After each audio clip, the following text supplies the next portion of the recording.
में ट्रांसपोर्ट ते बेरहमानो तशद्दुद करे खंबे खणी वई आहे।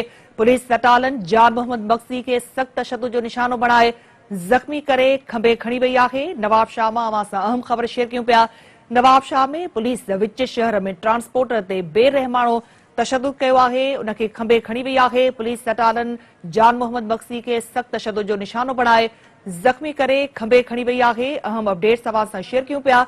नवाबशाह में पुलिस विच शहर में ट्रांसपोर्टर ते बेरहमानो तशद्दुद करे खंबे खणी वई आहे। अवां खे आगाही ॾियूं पिया त पुलिस सटालन जान मोहम्मद मक्सी के सख्त तशद्दुद जो निशानो बणायो आहे, जंहिंखे ज़ख्मी हालत में खंबे खणी वई आहे। अहम ख़बर नाज़रीन अवां सां शेयर कयूं पिया।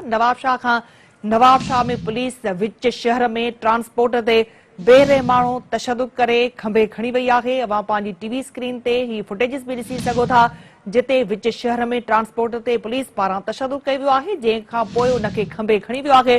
पुलिस सटालन जान मोहम्मद मक्सी के सख्त तशद्दुद जो निशानो बणाए जख्मी हालत में खंबे खणी वई आहे।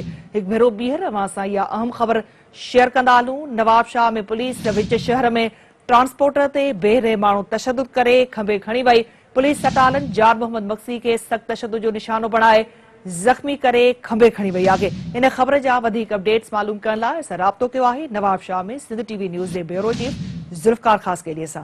ज़ुल्फ़कार, अपडेट कजो, इहो वाक़ियो कीअं थियो आहे? जी तव्हांखे मां ॿुधाईंदो हलां त नवाबशाह जो मशहूरु ट्रांसपोर्टर आहे जान मोहम्मद मक्सी, जंहिंखे अॼु ए सेक्शन एयरपोर्ट ऐं डी सेक्शन पुलिस जे वॾे अटालन फिरदौस बेकरी वटि सख़्तु तशद्दुद करण खां पोइ हुनखे टंगो टाली करे मोबाइल में खणी ए सेक्शन थाणे ते लॉकअप करे छॾियो। वाज़े हुजे त जान मोहम्मद मक्सी काज़ी अहमद जो भाउ सर एमपी आहे, जेको पाकिस्तान पीपुल्स पार्टी जो अॻुवान आहे।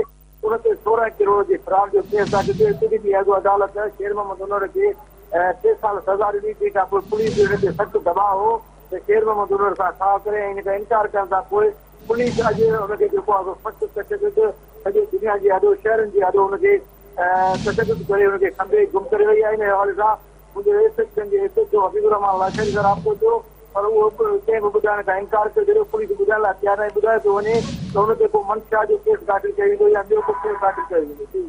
ठीकु आहे ज़ुल्फ़कार, अपडेट करण लाइ वॾी महिरबानी अव्हां जी।